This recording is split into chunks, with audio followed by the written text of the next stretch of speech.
In August, the Florida single-family home market was fairly calm, according to the latest statistics from Florida Realtors. Closed sales of single-family homes declined by a little over 1% year over year. So as has been the case most of the year, sales are tracking pretty close to last year's totals.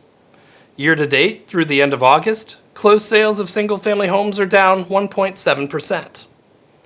New listings of single-family homes in August were up by over 2% compared to a year ago, which is the smallest year-over-year increase we've seen for new listings of single-family homes so far this year. Overall for the year, we are still up by nearly 14% in this category. But we should probably expect smaller year-over-year increases for the remainder of the year, should this current pattern hold. Notice that new listings throughout this year have tracked more closely with the pre-pandemic years of 2018 and 2019 than they have with last year's counts. But at the end of last year, new listings, which underperformed most of the year, improved to similar levels of what we were seeing in late 2018 and 2019. Assuming this year's new listings continue to follow this pre-pandemic pattern, they should be much more comparable to the level of new listings we saw late last year. The August median sale price for closed single-family home sales in Florida was down year over year for the first time in a while. This decline was less than 1%, however, and is not altogether surprising given that inventory has seen fairly significant rises over the past year, despite showing signs that it is leveling off more recently. The nearly $412,000 median sale price for single-family homes is still significantly above pre-pandemic levels. Over in the townhouse and condo property type category, August was a little bit more turbulent.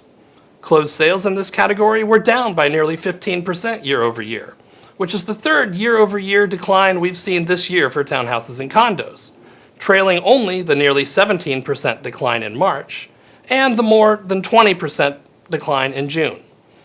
That said, closed sales in this category are only down a little less than 9% for the year as a whole, as we have had several months where closed sales only fell by somewhere between 1 and 3%, namely January, February, and July. And remember that back in April, sales were even up year over year by about 2%.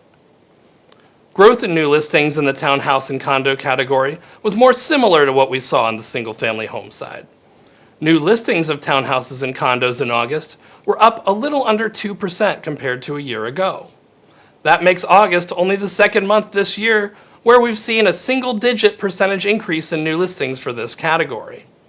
New listings of townhouses and condos were actually tracking above even pre-pandemic levels of new listings earlier in the year, but as this chart shows, you can see it is converging more and more with those pre-pandemic levels. There's currently 7.2 months of townhouse and condo supply compared to 4.5 months of single-family home supply.